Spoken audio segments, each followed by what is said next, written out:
Well, hello. Thank you for joining us for our final episode and our 100th episode, y'all, on the Freedom Sisters podcast, where we have sat down literally with 100 conversations with these incredible sisters of ours who have served our wonderful nation, who have answered that call, who have done the hard things, and now get to sit here behind the mic and talk about their experience and what they are doing now that they've hung up the uniform. So, thank you for being a part of this journey and for this incredible conversation all month long and all of your guys' comments and support about the Pink Berets. And so, as you know, all of September, this fantastic organization has sponsored the Freedom Sisters podcast in collaboration to really highlight what they are doing for our sisters, especially those invisible injuries and all of the incredible therapeutic options that they have for our sisters who are suffering from military sexual trauma, combat stress trauma,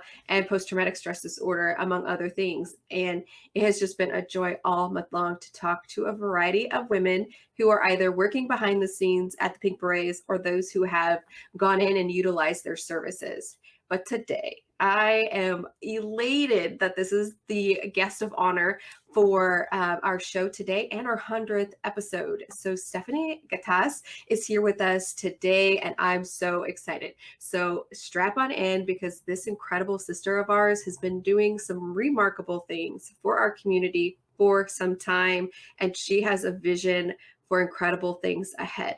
So without further ado, let's get into our chat with our sister, Stephanie. Welcome. I'm Carrie Jeter, and this is the Freedom Sisters podcast, a show where my sisters in service talk about her life journey, from hardships to victories and everything in between. We are the leading media company to amplify women veterans. Woo! We did it. We are here together. I'm so glad. I know this be such a fun conversation, and I'm really actually excited and honored that you are our 100th guest and on our 100th episode, because I just think you're so incredible. And the time that I have gotten to sit with you off camera and before we hit record, just your amount of compassion and drive and just empathy for our community of sisters is just remarkable and should be emulated by anybody who has the capacity to do so, because what you're doing really matters. And we've heard about these incredible transformations all month long from women who have come to the Pink Berets. So I know you get asked all the time, like, introduce yourself and tell us about who you are and why you started the Pink Berets. And I don't think we need to go like to that cookie cutter type bio, but if you want to just share with our audience who you are and why you're so passionate about our sisterhood, we could start the conversation there. Well, first of all, thank you so much for your kind words and for giving us the platform to talk about who we are. Brief explanation of who I am, Stephanie Gattas. Most importantly, my role as a mother is my biggest accomplishment. But my next role is within my community as a CEO and founder of the Pink Berets.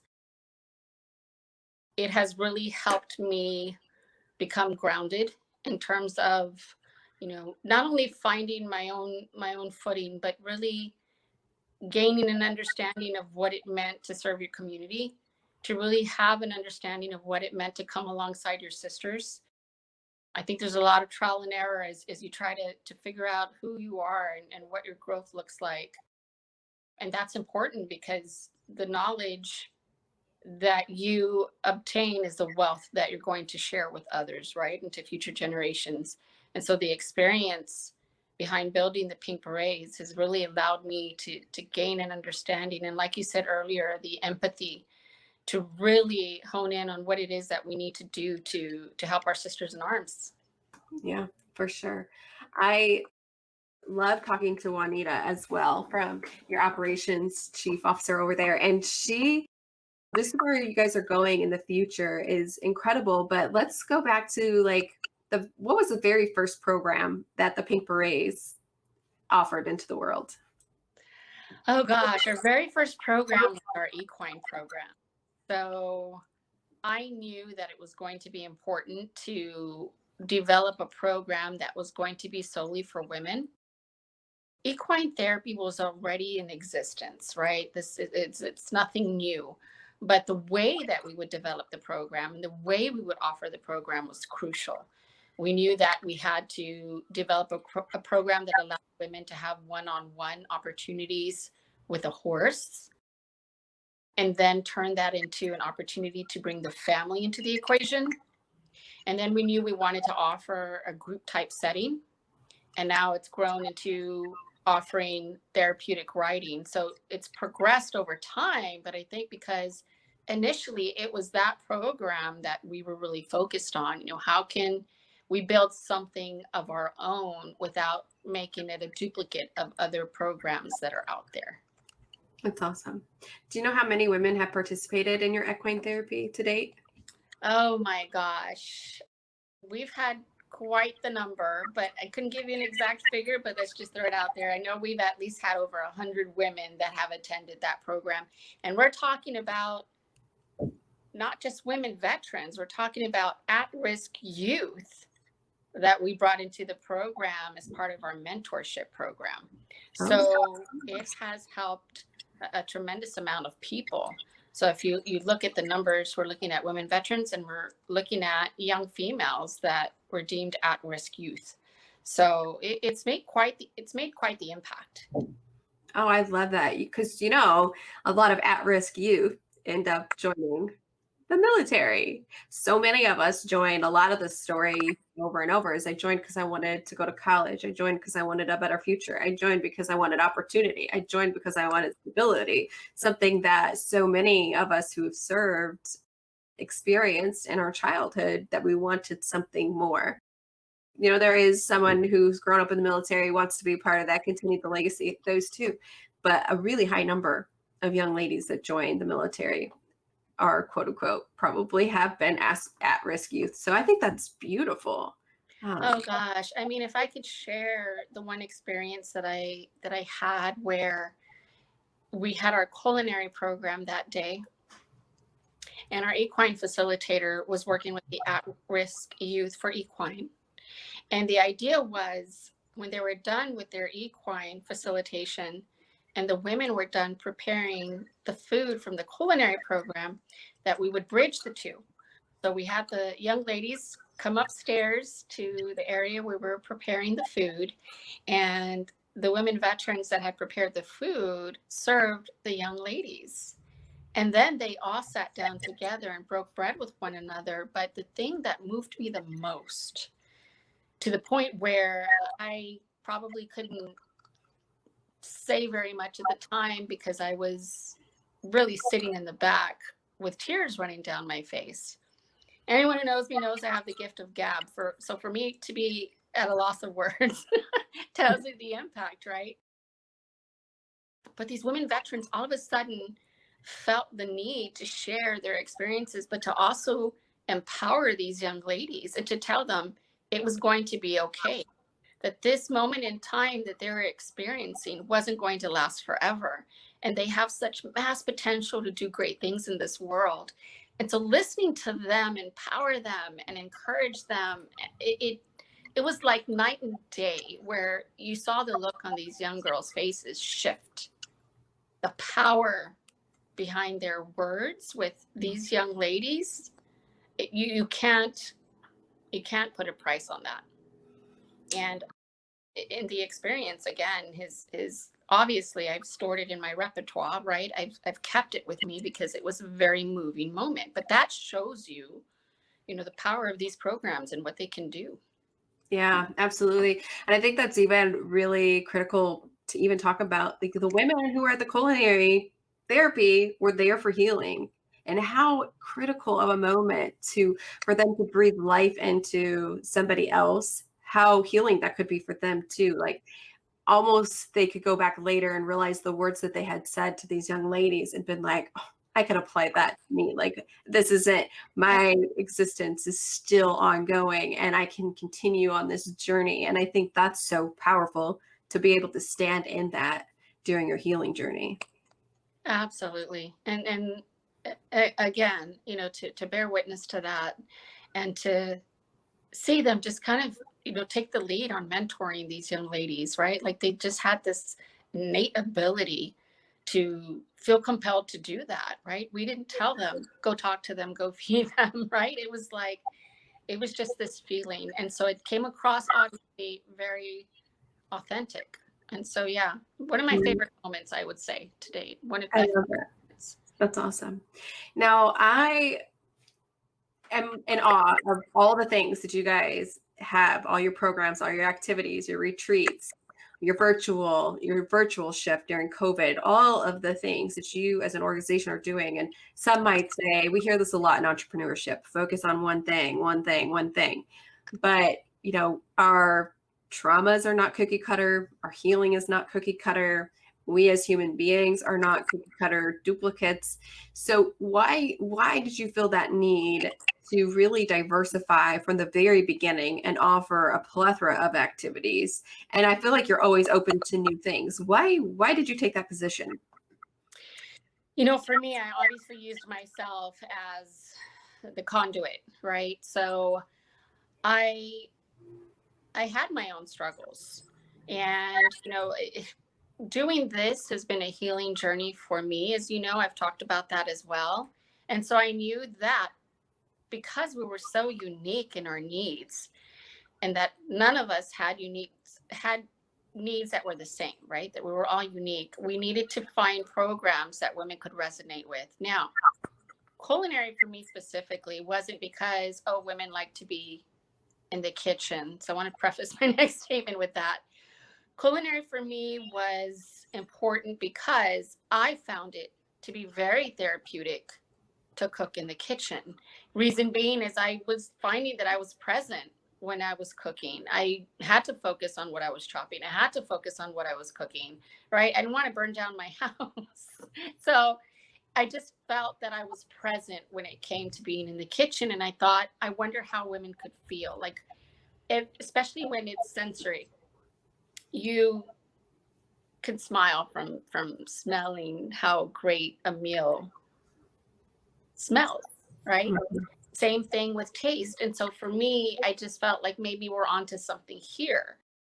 And I hadn't seen anything at that time in the veteran space in terms of offering culinary as programming for women that wanted to be on their own healing journey. So that was really what led me to want to offer various things. Is you may have someone that loves cooking, and you may have somebody that is really wanted to try, equine therapy. And then you may have women that feel like applying their motor skills with art is something that, resonates with them. So it was really about opening up various options so that women had a say in what normalcy looked like for them, what their journey looked like. Because up until we started the Pink Berets, a lot of it was, your traditional therapy options, which is fine.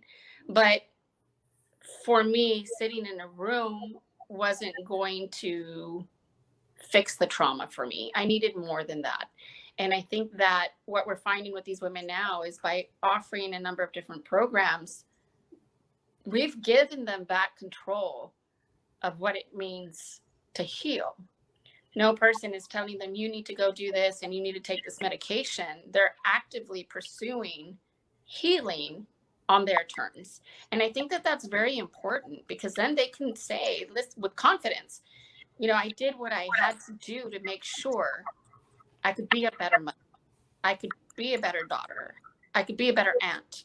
I could be a better sister. I mean, those things parlay into something different for everyone. So I think for me, it was just really trying to understand what could work, what was evidence-based. But really, a lot of it is kind of just getting outside of your element and trying something new. And that's, I think, what it comes down to, is just being open to different options and selecting which one means more to you. Yeah, absolutely. There's a couple of things that come to mind as you were talking, and one of them being when you said something about smell and being able to smile.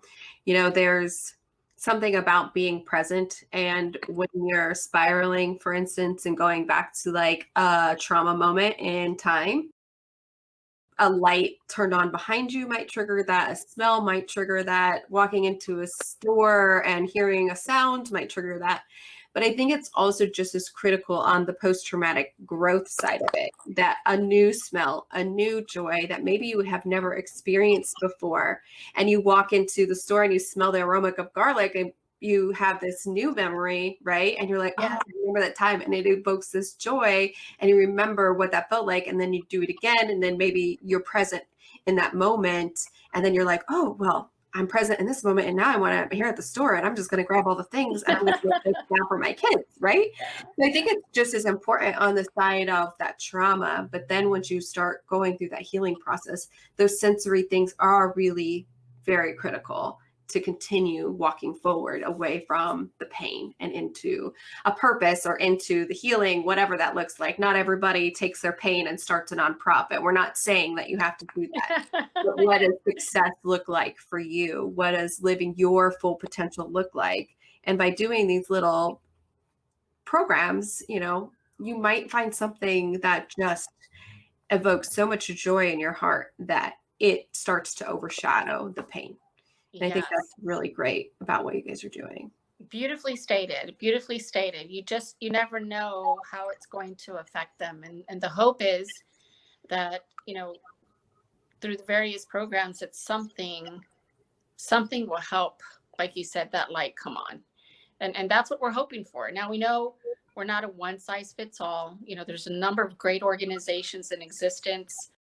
I've seen some grow over the years who have a vested interest in ensuring that, our military community continues to improve in terms of their mental health. And so, trying something different is always going to be on the forefront. If we learn of something that we know could have an impact, or if we get feedback from women on something they're wanting to see, we will try it. But we also want to stay true to who we are and what we do, because we know we can't be everything to everyone. And if we know there's an organization out there who's already providing a program and doing a great job of it, then we're going to partner with them to bring that to the women of the Pink Berets.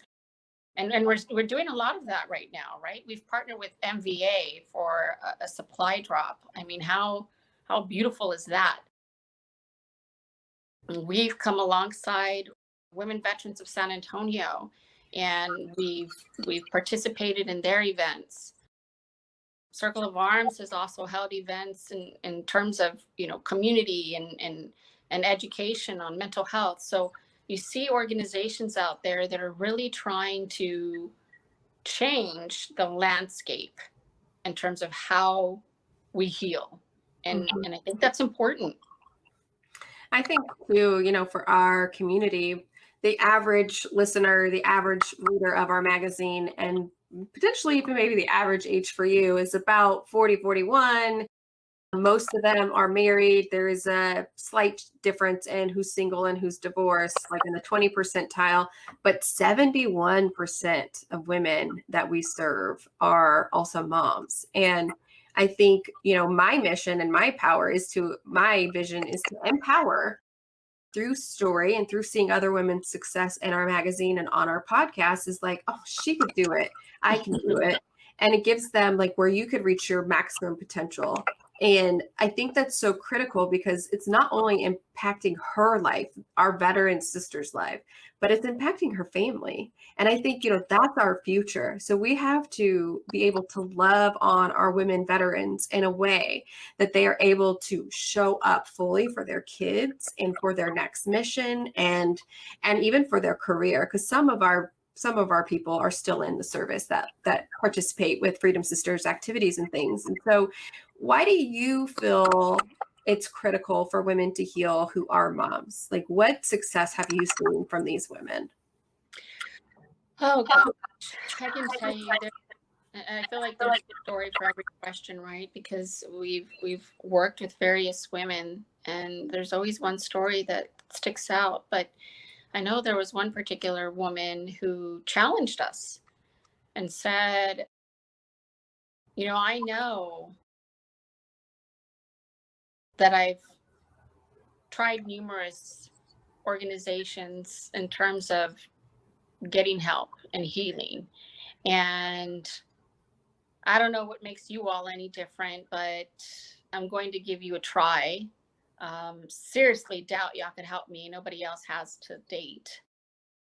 But I'm willing to try, and I'll take it, no matter how upset she was, no matter how much she challenged us, you know, to give it a try. We want her to see if there was something that would really help her feel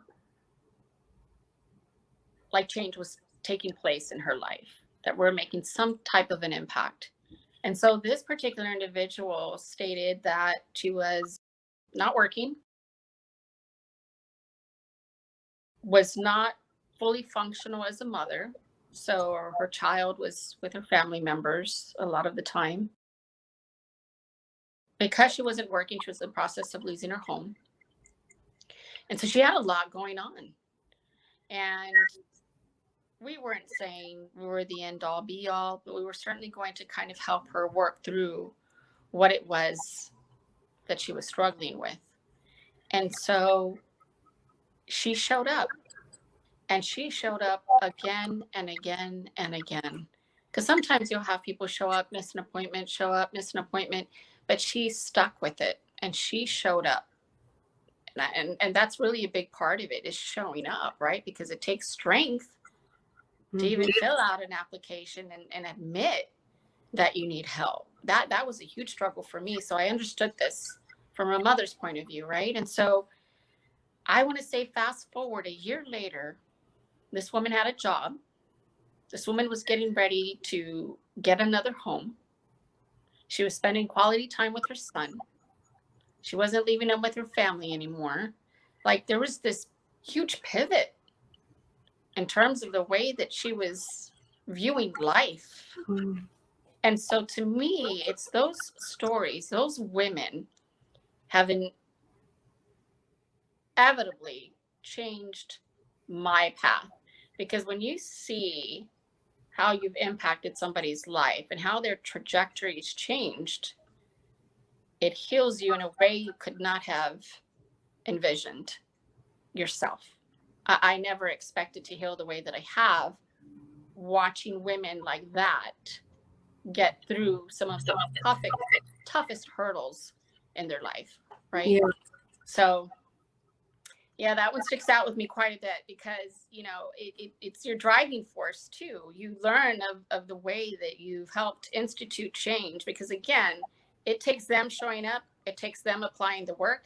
It's not us saying, we've changed her life. She's changed her life. We were just there to help. Yeah. You're just the catalyst. We're just the catalyst. They did the work. You're just the catalyst. Yeah. And I think that's even like one of your programs too, which it's our retreat program. Beautiful. You know, I helped an organization called Final Salute back in 2015 as Miss Veteran America. And I will tell you that it's all about preventing homelessness, helping women who are homeless get back on their feet. I think it's the same number, about 70% of women who showed up to get help from not Never Alone, sorry, Final Salute, other organization I'm a part of. So Final Salute was to see that when we believed in our sister, when we gave her the hand up, when we didn't give her a handout, we reached our hand and said, this is what we can do for you. Are you willing to do it for yourself? And we will guide you, and we will be there with you, and we support you, and we encourage you. But to see the transformation, and, you know, something about that whole thing of you served your mom and now you're facing homelessness, to me still doesn't resonate at all, because the services that are out there, the shelters that are out there, just really don't accommodate. So for me, if I would have ever become homeless with teenage boys, guess what? They wouldn't have been able to stay with mama in a women's shelter, because over 12-year-old boys aren't allowed to be in the women's shelters. And so you're kind of caught in a rock and a hard place. And so I think it's really incredible that there's organizations like yours to help combat that long before they get to an organization like Final Salute, really helping them heal and transform, to save them from that dire need of having to pick, do I go to a shelter or do I live in my car? What do I do with my child? Like, how Could you imagine how stressful and how hopeless that would be?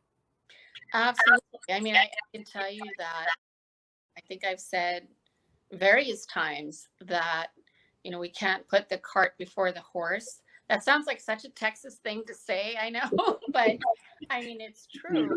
Yeah. We have to address the mental aspects of the struggle before we can say, hey, let us help you pay for those, bills that you have piling up. Because if we don't get to the root of the problem, it's just going to be this vicious cycle, right? And I think that that's where we're really trying to hone in, is that we have to address the mental health aspect of it, right? We remove the financial barrier because we knew that that was an obstacle for some women. So we said, okay, our service is at no cost. And that then in my mind was, again, creating another path for women to come through and say, okay, I don't have a financial barrier here, so I can get the help that I need. And, those that have gone to the VA, they get maybe X amount of appointments before they're deemed fine.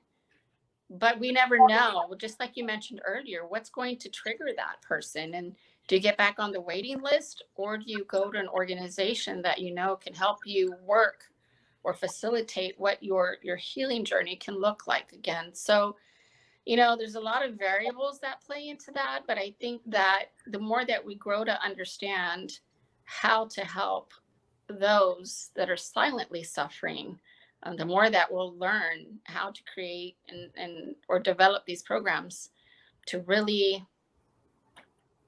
adjust to what it is that these women are looking for. I don't know. It's something. I feel like I'm still learning so much each day. You think you've seen it all, and you don't. And I think our volunteers will probably say the same. I know you've spoken to some of our volunteers, which I want to add. We have. I want to say we have a very powerful team of women and men that work behind the scenes, but some very incredible people that have a vested interest in watching this organization grow, and not for the sake of its longevity, but knowing that the more we grow and the more we thrive, the more help we're able to offer. That's right. Well, we're going to take a really short break to help everyone see all the amazing work that you're doing and potential programs that they might want to participate in. We'll be right back after this short break. The Pink Berets is sponsoring the Freedom Sisters podcast all month long. Now, the Pink Berets offer all of their services at no cost to you. They offer many types of therapeutic techniques to help you process and come to terms with your experience, gain mastery over your reactions, and reestablish a sense of hope. Whether you have experienced post-traumatic stress, military sexual trauma, or combat trauma stress, the Pink Berets is committed to you by offering you individual, group, or family therapy, culinary art classes, photography class, visual art class, equine therapy, women on the water, and many, many more special events and opportunities for you to regain that sense of hope and build community with your sisters in arms. Go over to www.thepinkberets.org today and find out which service is right for you. Wow, I love that. Dude, so much incredible things. I am curious, though, if there is a certain transformation that you have seen the Pink Berets go through, and as you said, you were learning as you go, right? But is there something that you have seen your organization do that has just made you so incredibly proud about the women and men who are behind the organization? And then that's going to lead into the next question about what's next for you. Absolutely. So, oh my God, to pinpoint not only the growth, but I think, the way that we've adapted and overcome, especially during COVID times, has been very telling. Obviously, nobody expected to have to learn how to coincide with the pandemic, right? How to survive, especially as a nonprofit. Because as a nonprofit, your depending on sponsors, you're depending on donations. And when our world is at a standstill, it forces you to quickly adjust, adapt, and overcome the things that are thrown your direction. And so I want to say, with 2020, that made me the most proud, because nobody said, what, there's nothing we can do. We've just got to move on. And when things open back up, we'll go from there. Everyone was, I want to say all hands on deck, right? Everybody showed up repeatedly each day to learn what we need to do to continue offering services virtually. They were in fear of people struggling because they had to be, what's the word? Well, during the pandemic, you couldn't go anywhere. So people had to stay confined, right, to their homes. And so for me, watching the volunteers work just as hard to make sure that people were getting some type of help was pretty incredible. I mean, listen, there's not an NGO out there that hasn't come across some type of trial and error, right? I mean, that's kind of par for the course as a nonprofit. But for me, when you can get to the most critical stage and find a way to overcome it, says a lot about the people that have come alongside you to fulfill that mission. And that has truly made me the most proud, that nobody gave up, that everybody forged forward. One of the other things that has made me really proud was the work that we've done in Washington. That to me takes a village, and to come across multiple women through the grassroots initiatives that were really, again, vested in championing change was another important step within the Pink Berets organization, because we knew that we couldn't just say, hey, we're here to help, but we had to use our voices for change. And so that was another thing I think that.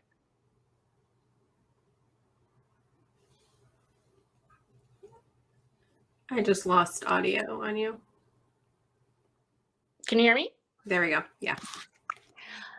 It just showed me what it meant to have a really strong team. And so I hope that answered your question. But Absolutely. I think that's really great that you brought up the changes in Washington. I mean, you were a champion. You're there in Texas, after Vanessa Guillen's brutal murder. You were there. Like, I saw you. I was a part of some of that grassroots movement. And that's when, I spun up into that whole advocacy activism role as well. There were multiple things about that that just resonated so much with me. A young woman, she's the same age as my oldest son, so I could have been her mom. So I identified with Gloria, Mama Guillen. I saw a sister because I served. I'm an Army girl, and I just saw on so many levels, and I could have been her leader because I was an officer and she was enlisted and all that. And so there was just so much about that I was like, nobody is remaining silent at this point. Like, everybody, we got to be all hands on deck. Let's get this done. And I've been so proud of every single brave woman who has had her story out there, who has shared her moment, who's done behind the scenes, who they did things that they're uncomfortable with, but they knew it was important to change the culture. It's not over, but a lot of good things about it. What a shift, though, right? I mean, when you think about that, there's a tremendous shift in our space because women used their voices, and it shows you the power of women veterans, and there's military women involved as well. But it shows you the power of what we're capable of doing when we all share a common goal, right? Mm-hmm. And so for me, it's, to fight the kind of fight that we had to during a pandemic, no less, I think really says a lot about who we are, who we strive to be, what we believe in, and how we're not going to let go of injustices. Yeah. So, yeah, I'm telling Yeah. you, those You are know, rolling into 2020, it was the year of the woman. It was 100 years since we had the vote, that we earned the right to vote, right? We fought for that hardcore. yeah. So there was supposed to be a lot of celebrations about the women's right to vote. And, then the pandemic hit and everybody, it was like all these things just ceased to exist. And I'm like, of course, because it's the year of the woman. Woman's going to find. But I will tell you, I was so impressed with the roar. Like it starts with one and then, a collective resounding roar of our sisters coming together. It absolutely was the year of the woman. We are claiming our power back. We are opening our mouths and standing up for those injustices and making and demanding change because it affects all of us. And our men are also experiencing these things in the military as well, but my goodness, women at a disproportionate rate, because our numbers are so much lower, is affecting us. And nobody else can speak for us but ourselves. And I think it is so encouraging to see organizations like yours going at this as long with everybody else collaborating. And it's like, oh yeah, women, we've always been looked at each other's competitions, but not, we got you. We're going to do this together, and we're going to show you that we're not in competition. There's room at the table for us all. And it was really shown. It was really shown. Absolutely. Absolutely. And to add to that, I mean, yeah, I think we just have, this competitive nature embedded in us. But I think when we use it for the right reasons, there's so much that can be accomplished, right? Because I also think it's important in our space for us not to compete against one another, right? That it is important for us to uplift one another. This is evidence of what can happen when we do, when we are all working towards this huge goal of overcoming MST in the military. And you're right? It happens to men too. So I think collectively, you just saw so much put forward. And as a result, now you're talking about a bill being passed. Now you're talking about numerous articles written and legislation that's taken place. I mean, there's so much that has been impacted as a result. I think every woman that raised her voice, whether it was to tell her story or, to do an op-ed or to participate in a documentary or to go march in Washington, you're part of that historical change. Mm-hmm. And you always will be, right? Like that's a story you should be sharing with your family members. Yeah, for sure. So I just have a couple of questions here for our time together. And one of them, haven't really talked about this with anybody else from the Pink Berets, but I just kind of feel led. Something's prompting me. But what has strengthened your faith and the work that you're doing, and what have you learned about humanity and where God shows up in our stories too, as you have walked down this path of helping others? I had, like I told you in the beginning, my own struggles, and I felt like the epiphany that I had was really God's plan.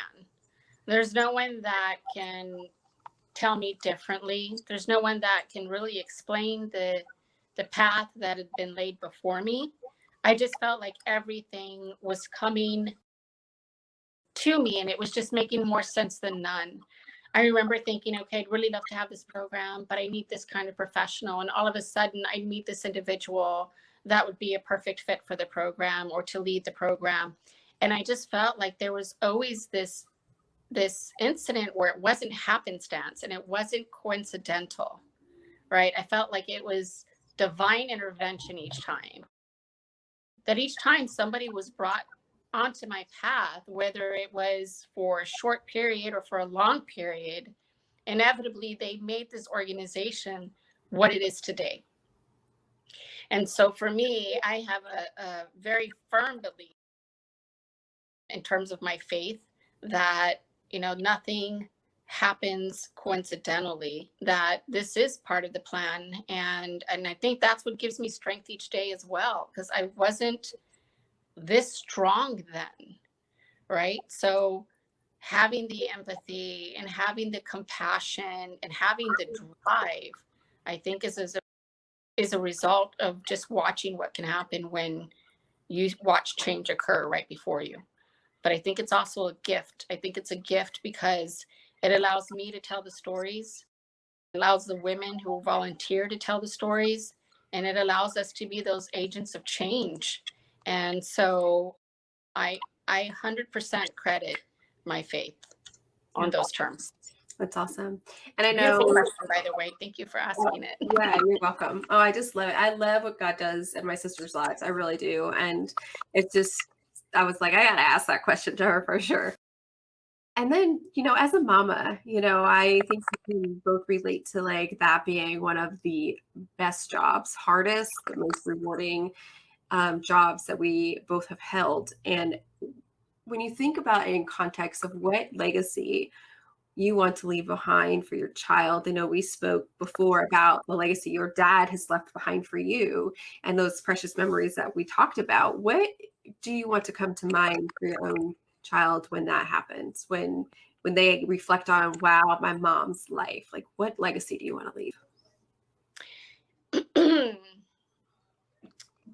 I want to leave a legacy behind where my kids understand the importance of giving back to their community.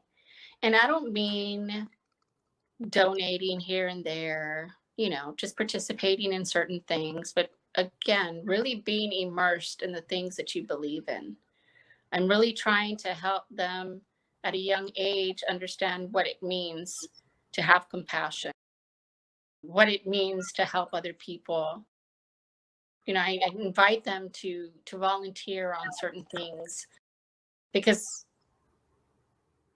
we're very visceral in terms of just being able to see exactly what's taking place, right? Like we are blessed to be able to have a roof over our heads, to be able to put food in our mouth, to be able to clothe ourselves.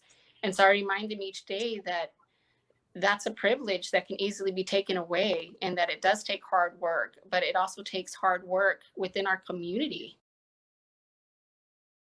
And so I'm really trying to instill that in them at a young age so that in turn, they'll be the ones that do that in the future. I'm not expecting them to go out there and open a nonprofit, but I am expecting them to come alongside one and support it or volunteer or just find a way to give back. And my legacy and my hopes is for my legacy that my children will understand that to help another person is a gift to society. Mm-hmm. And, this may not be the best example, but what happens when you're sitting in a Starbucks and you get to the window, or it might be anywhere now, right? Summer Moon, there's a lot of these great places, but you pull up to drive through and somebody says, oh, the person in front of you paid.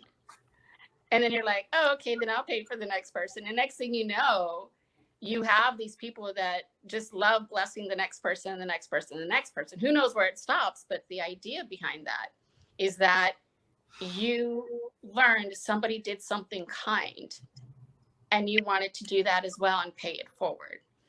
So to answer your question, my legacy and my hope is that they will pay it forward each time, every time. Oh, I love that. It's so beautiful. Well done. Is there any parting wisdom that I know you're just so full of? You're just so great. I mean, I could talk with you all stinking day and then that you want to impart anyone who's listening to this today, whatever is on your heart. Is there anything else that you would like to add to this conversation?